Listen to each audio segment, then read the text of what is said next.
It's the boy Blackbeard, the occultist. It's time for a Midnight Mirage Night Edition, and it's time to go into some deep higher sciences, all right? Because I want to quickly and briefly spend some time, dealing with the subconscious mind with you brothers, okay? And dealing with symbols in the subconscious mind. So I want to take some time to deal with symbols in the subconscious mind and dealing with the eye of darkness, okay? The eye of darkness and symbols of the subconscious mind. In the previous tape, I talked to you all a little bit about the Aiwassian energy or the Aiwass energy. So I go a little deeper into that and give you a better understanding of what that is, okay? Because a lot of the things that I use that I call the occult, they come from what our Aboriginal ancestors left us, okay? So as I told you all in previous tapes, all these things that they have put in religion and mythology and literature and movies, etc., anything that's coming from this ancient world is part of your inheritance. So you need to look into these things because, your ancestors, that's just how they rolled. That's how they did things. They put their, information, knowledge, and wisdom in what we call astrology, biology, chemistry, etc. All these different, studies and all these different degrees of academics and education. This is just where they house their information. So if you hear me use the word occult, I'm talking about the things that are hidden. So I can be talking about occult psychology. That's the subconscious mind. I could talk about occult biology. That's dealing with the quantum world and dealing with the cell and the nucleus. Okay. And I could talk about occult astrology, which is dealing with the higher aspects of the human qualities and the spiritual human qualities. All right. So when we talk about occult sciences, we're talking about the hidden sciences or the symbolic sciences of the subconscious mind. All right. Now, what is the subconscious mind? The subconscious mind is actually the realm of darkness or the realm of the uncreated. And that is where your other half is. So half of you is a conscious being and half of you is a subconscious being.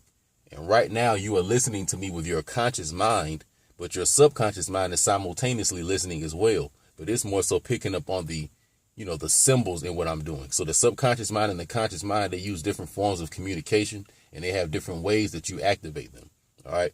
And when you deal with a lot of these stories that our ancestors left behind, such as mythology, which are really all a lot of alchemical sciences, these stories actually activate these certain things inside of your human body. Now, this is all very, very important because the so-called black man or the Aboriginal American, he's going to learn, he's going to need to learn to tap back into his own sciences and his own forms of spirituality and his own forms of wisdom and his own forms of knowledge. And what he's going to have to really do is he's going to have to look and see what his own ancestors left him.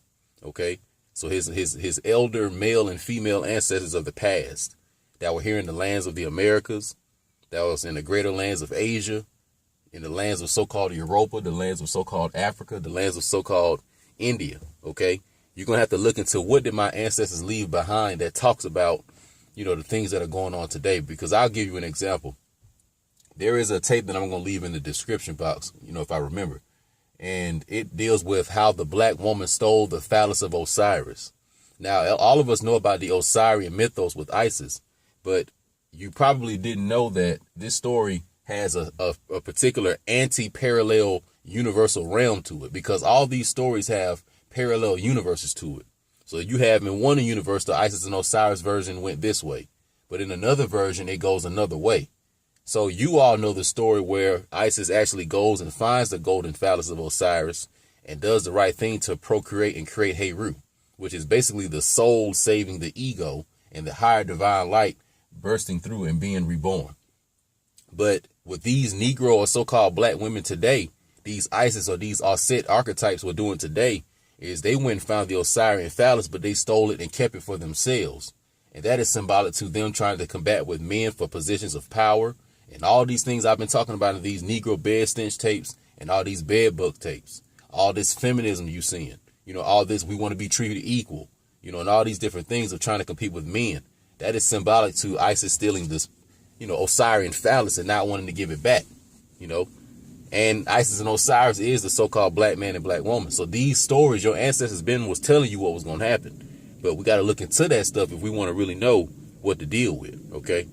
So me personally, I would say I'm more of a spiritual man. I'm not necessarily religious. I'm a spiritual man. Do I deal with all the different books and scriptures and texts that are in all these quote unquote religions? Of course I do. I have a Quran. I have a Septuagint. I have a Tanakh. I have the Torah. You know what I'm saying? I have the so-called Bible. You know, I have the Vedas. You know what I'm saying? I have the Book of the Dead and the Egyptian text. You know, I have different texts on Occult in South America and the Ameru Meru. So I read a little bit of everything because our ancestors left all of that. You know, and I don't separate any of it because I see myself as all those people, even though I'm just indigenous to the, you know, Americas.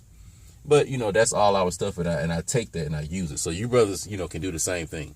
So it's nothing wrong. There's no God in the sky that you praying to.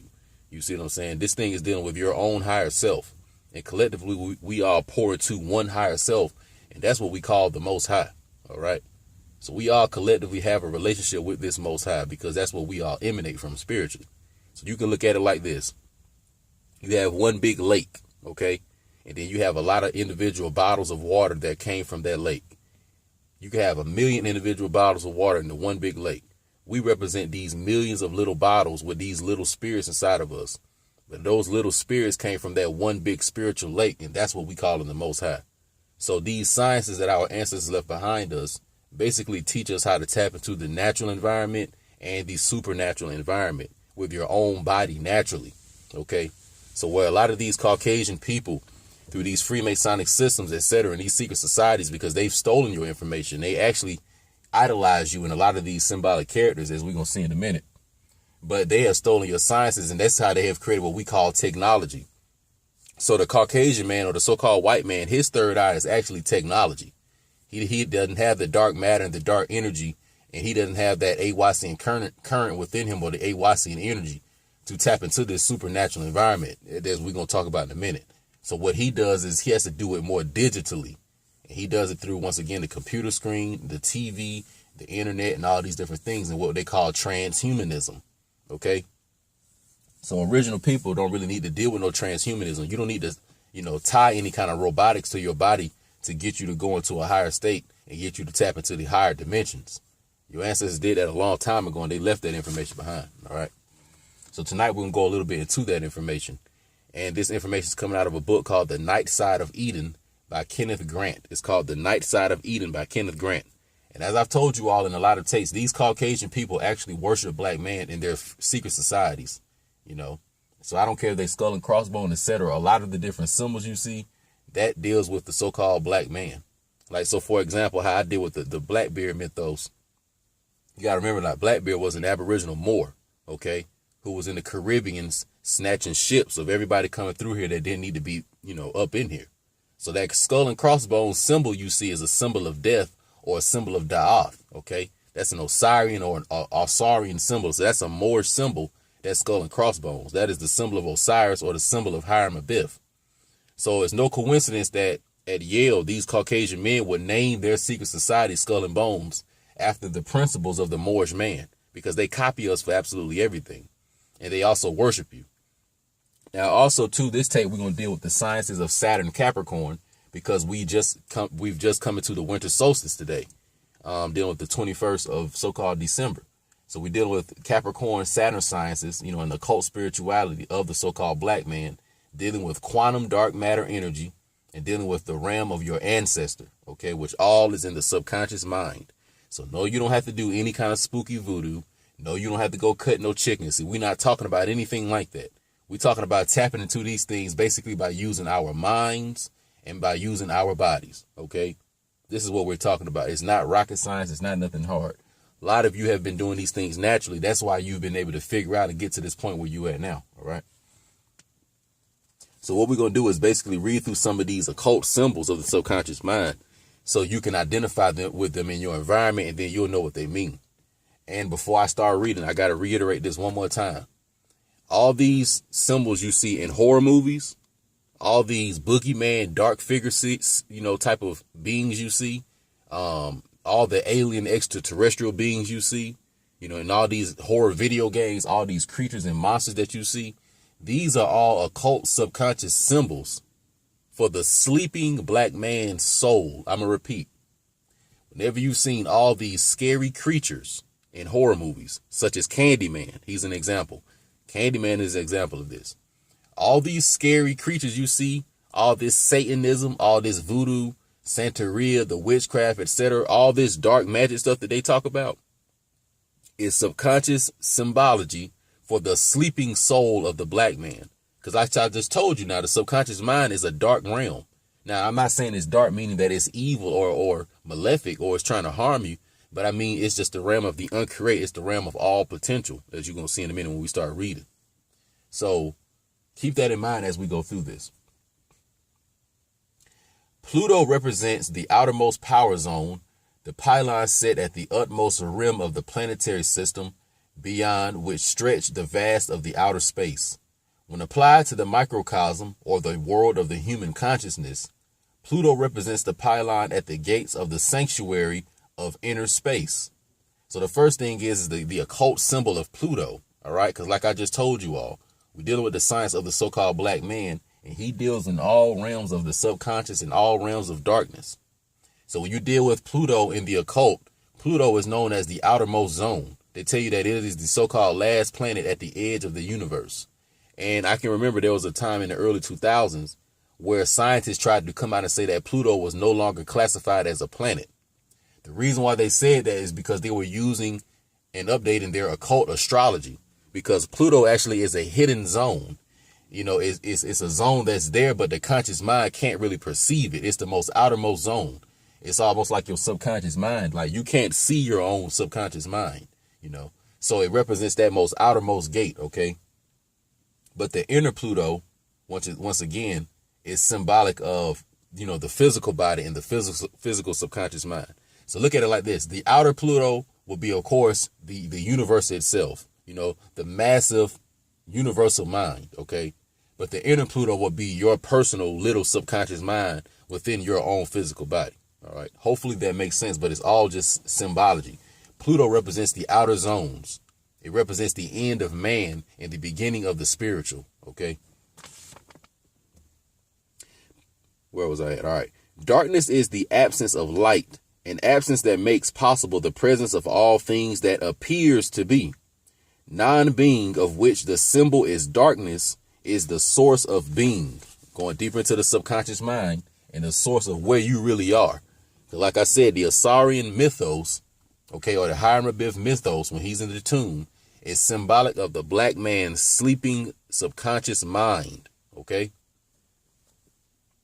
The key is concealed in the myth of Isis and Osiris and the search of Isis for the lost phallus of Osiris. These symbols can be explained in connection with the tree of life as interpreted in the light of the new eon as Da'ath or death.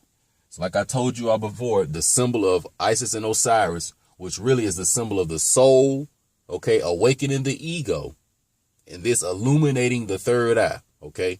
So these are symbols. So you hear me say Isis and Osiris, these are symbols for certain glands in your body and certain astrological principles. So what if I say Adam and Eve? Once again, these are symbols for the Ida and Pingala gland that are within your brain and your so-called nervous system, all right? So these are all occult symbols, these mythological stories, and these characters in these different literatures. These are symbols for certain things inside of your physical body and your non-physical body. All right. Listen up. Saturn or Satan or Set is thus the key to and the name of the pylon of the pit, the guardian of which is the ancient devil Carnazone, the black or dark one, the supreme negative or the subconscious mind. So the next thing real quick is this. This is what I want to get at. You look at a lot of these Freemasons and a lot of these so-called secret societies, even the OTO and the Golden Dawn with Aleister Crowley, who actually introduced a lot of the Aiwassian information. All their gods are these dark, scary, klepothic, or what they call underworld beings from Amenta, okay? If you've ever heard of H.P. Lovecraft and his mythos of Cthulhu, Nyarlathotep, and all these other beings that he's created, these dark beings. If you have ever seen Hellraiser, okay, with Clive Barker and those what they call the Cenobites, Pinhead in them, and those dark demonic beings, all right? These beings that I'm sitting here talking about are these subconscious mind symbols, all right? And they are all symbolic of the sleeping powers or the you could say the spirits or the other souls or the other even ancestors of the so-called sleeping black man, all right? And at the primary apex of that is the eye of the underworld or the consciousness of the underworld, okay? And that is what you call so-called Satan, or what you call so-called Lucifer. All right. So these are all symbols. OK. And also, too, shout out to my man, Mr. Controversy Unleashed, because I heard some idiot came on his page with the name Lucifer something and trying to leave a bunch of bullshit on there, trying to be a sympathizer for ghetto gaggers and shit like that. First of all, my man already fucked you up. So, that's already been done. But the second thing is, see, people like you, I don't like you because you're supposed to be teaching the brothers what these subconscious symbols are. All right. Because they already think it's Satanism and they already think that it's something evil. And you're not being accountable with the information that the ancestors have left behind. All right. So if you having Lucifer on your name, but we all know that Lucifer really is just the Latin word for light bringer, which is also Heru. So Lucifer is the Latin version of Heru. Let me repeat that. All of you so-called people who are into Egyptian science, Lucifer is the Latin version of Heru. All you people that understand the New Testament and Jesus, how they say Jesus is the light of the world. Well, Lucifer means the light bringer. Lucifer is the Latin form of Jesus. All you people that deal with the Vedic text and deal with Krishna, all right, which is also a blue-black god who brings a pristine light. Lucifer is the Latin form of Krishna. All my brothers and sisters here in the lands of Ameru Meru or America or Atlantis that may deal with the sciences of Quetzalcoatl, who's known as the Plumed Serpent in South America and Central America. Quetzalcoatl is the American version of Lucifer. Lucifer is the Latin name or the Latin version of Quetzalcoatl. So what am I talking about? What am I getting at here? I'm talking about the Christ illuminated principle, the awakened soul or the awakened third eye or the active third eye of the so-called black man. All right. So that is what Lucifer really is. So there is no spook being under the ground or no devil that's coming to get us and bite us that's named Lucifer. OK, so that's what that really is. And that brother that went on Mr. Controversy's page, I'm disappointed in you because, first of all, you went on there sympathizing. So you sound like a black up man. And then the second thing is you're not teaching the people the sciences. You see, because if you got Lucifer as your name, that means you should be bringing light. Lucifer means light bringer. Lux Fere. Look at the etymology of the Latin word Lucifer. That's what it means. It's not a Hebrew word. It's a Latin word. And it means light bringer. So if you ever seen the Olympics and the person that's carrying the torch, like how Muhammad Ali was carrying the torch, that's Lucifer the light bearer. That's Heru. That's Prometheus. These are all occult symbols that our ancestors left behind, but we just have forgotten these things.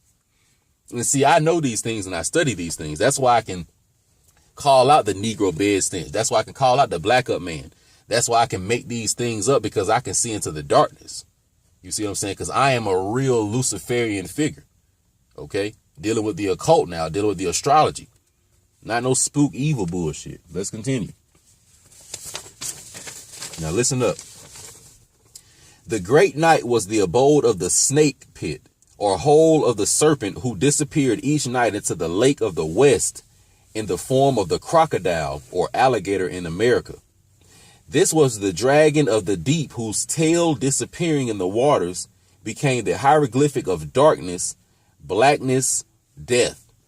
Men of the dark, or black men, only were said to have tails. Let me repeat this last part.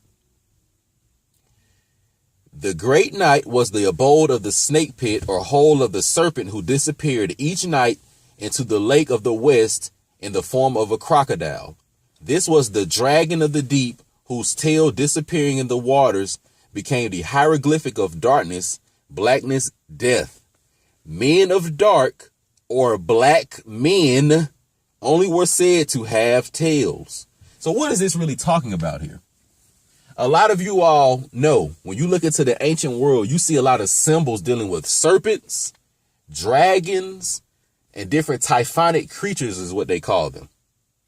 These different serpents, dragons, and typhonic creatures are different symbols for the Kundalini serpent that is sleeping within the subconscious mind.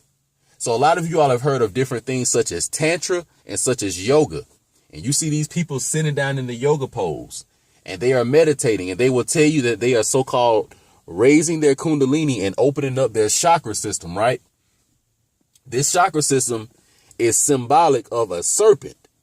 So when you hear about the serpent in the garden dealing with Adam and Eve, that is this same serpent I'm talking about right here, known as Samael, also in the Gnostic scripts. Okay. In the Egyptian mythos, this serpent is also known as Apep, the mother of Satan or the mother of Saturn. Okay. So it is known as this black divine chaos serpentine goddess. Okay. Which is just a symbolic thing for the Kundalini energy within the black man. So this is why it says that men of the dark or black men were the only ones said to have tails, because black men are the only ones who have the activated melanin, the dark matter energy, the cosmic melanin, the Aiwassian energy. Melanin is Aiwass. Aiwass is melanin. So when I say the Aiwassian energy, I'm talking about the dark matter melanin of the so-called black man. But this melanin of the so-called black man allows him to activate his Kundalini energy. Okay. And he's the one who's known as a serpent. So this is why they say when they kicked the Moors out of Europa, or when they kicked the black men out of Europa, they said they kicked the snakes out of Ireland, or they kicked the snakes out of Europe. When you look into what the original name for America is, you will see Ameru Meru and you will see America. When you look these words up, Ameru Meru and America means land of the Plumed Serpent, or land of the Moors, or land of the Serpentine Moors. So Americans actually are also serpent people. So the original Aboriginal, autochthonous, copper-colored, bronze-colored people of America are known as the serpent people. So what I'm sitting here telling you is that so-called black people are symbolized in the occult by the serpent or the dragon. That is your symbol. In the Egyptian mythos, it's known as Sebek, okay, who is the crocodile god. But here in America, we have alligators. So Sebek, the alligator god of the Florida Nile, the Florida Everglades, okay, the possible different alligators along the Mississippi River, the Chattahoochee River, okay, see in America, we had the alligator. So the black men of America are known as alligators. Men who have the serpentine energy and the Kundalini energy and can and awaken this shit, right?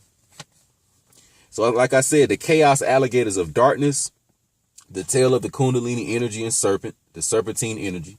And it basically is the art of raising the divine energy that rests throughout your back. So if you look up the Kundalini energy, for all the brothers that may be new to this science, look up the chakra system on Google and you will see these rainbow color systems throughout the physical body. So that is the Kundalini serpent that we're talking about right here. Okay. And if you read in the book of Revelations, it will talk about this serpent that had 8 heads. What that is talking about now, it is talking about those energy centers and the chakra centers of the body being illuminated. And then that 8th head being the head of Daath, or the outermost zone, the head of death, the head of Scorpio, or the head of Pluto. Okay. And that's known as the head of man, because when the man wakes up, when Osiris wakes up, his head rises up. So when you in the morning, that's an occult symbol. You know how in the morning when you sleep, you laying down flat on your back. But when you raise up in the morning, your head is the first thing to raise up. This is why in the book of Revelations, they said that it had 8 heads, because it has originally 7 chakras. But when you illuminate yourself, your pineal awakens and you go through that zone of death. And then your crown chakra is lit, basically. And that's known as the 8th head of Satan. Okay. So when you hear about this satanic stuff and all this shit, once again, it's not no boogeyman in the ground. Satan is a symbol for the so-called black man under the astrological sign of Capricorn. All right. So Capricorn Satan or Saturn is a symbol for no being, or your spiritual self in the darkness, the realm of darkness. It is your own shadow. Okay. It is the subconscious self or the subconscious mind. And it is the shadow universe. Okay. So you know how you have heaven and then you see all the lights of heaven, etc. But you have the shadow of heaven. Okay. That is the subconscious mind. Let's continue. This science, which had its origins in Egypt, was refracted in a distorted form into the Western tradition, where it is known as alchemy. Okay. First thing, they talking about Egypt, but you got to remember now, a lot of the Egypt that they talking about is here in the lands of America. And when they're saying alchemy right here, they're using an Arabic. They're using the al from the Arabic, okay? You also got to remember that a lot of the original languages in America were dealing with Arabic when these so-called Europeans say they came here. It was a multitude of languages, and Arabic was one of them, all right? So I don't want you thinking Egypt over in Africa, because when they talk about Africa and when they talk about Egypt in the literature books that are here on the lands of North America, Africa and Egypt are a code word for ancient America. Don't you never forget that, all right? So it says, Kim, or America, the black land, was identified with Egypt because of the Kaf-Ruti, or black race, achieved in its apotheosis in that land. The source of the draconian current lay in Africa, or America, beyond Egypt, as Massey has amply demonstrated. But the occult significance of Kim is of the dark radiation of the human female, whose vaginal vibrations deposit the red earth of reification. She is the black goddess Kim Isis, new Isis, the womb and birthplace of all manifested life. Okay, so what we're dealing with is this here, so-called black man. These different symbols, when you unlock these symbols within yourself, you will start experiencing things. So right now, for example, you just heard me talk about the black goddess, new Isis. Okay. You got to, look at these symbols. Like I said, it's going to deal with something in the realm of biology. It's going to deal with something in the realm of psychology. And it's going to deal with something in the realm of astrology. When you read about Anceint or Isis in these different mythos, that is dealing with the constellations of Libra as Mayat, the daughter of Isis, and that is dealing with the constellation of Virgo, which is the mother, the virgin mother, which is Anceint or Isis. And you have these principles that reside inside of you. So you have an Anceint or a birthing principle that's inside of you, okay? So we're not necessarily talking about a physical woman, all right? You can rebirth something within yourself. You can rebirth a new state of emotion. You can have new thoughts that you just birthed, etc. So you have a feminine principle within yourself that births things. That's all I'm saying. And this is that principle. So long story short, what this all really is talking about is just when man illuminates himself, and when man taps into his subconscious mind, and when man is able to organize and understand the symbols that the subconscious mind is giving him, man will tap into his higher self, his divine self, and he will be able to do these things while he is in a physical body on the planet Earth. Okay, so let me continue with the last thing I wanted to read. There was one more thing. Check this out. Dark energy, an unknown form of energy which is hypothesized to permeate all of space, tending to accelerate the expansion of the universe. So this is what science says dark energy is. Dark energy is all around you at all times. Dark energy is that quote unquote darkness. Remember I was talking about the darkness, the subconscious mind? And this quote unquote darkness is alive. It is the spirituality of the so-called black man. And his spirituality is composed of dark energy. All the heavenly self communicates via the darkness, via the subconscious mind. So this is how your higher self communicates with you, through the subconscious mind. In the realms of the hidden, the heavenly self is the light, or Heru, within the darkness. Once again, Lucifer within the darkness. We are dark energy conscious beings in copper-colored melanin carbon bodies. Our bodies are naturally connected to the conscious dark energy. In order to tap into it, the black man must psychologically and emotionally free himself while on Earth. This is why Saturn-Capricorn rules over Earth, the physical body. The black man must activate or illuminate his third eye or pineal gland and his heart. What we call Satanism is the science of the subconscious mind and symbols. So, I just want to go through that real quick, dealing with the Capricorn occultism. All right. These are all different sciences that we can deal with right here that belong to us. There's no spook god. There's no spook devil that's going to come bother you for dealing with this stuff. All right. So you can look into some of my older tapes, because I got a lot of occult tapes that hit on these points a little bit more. But that book was called The Night Side of Eden. That's why I was reading all that stuff out of. And, you can check that out if you want to. But it's the boy Blackbeard. Stay tuned. I'm out.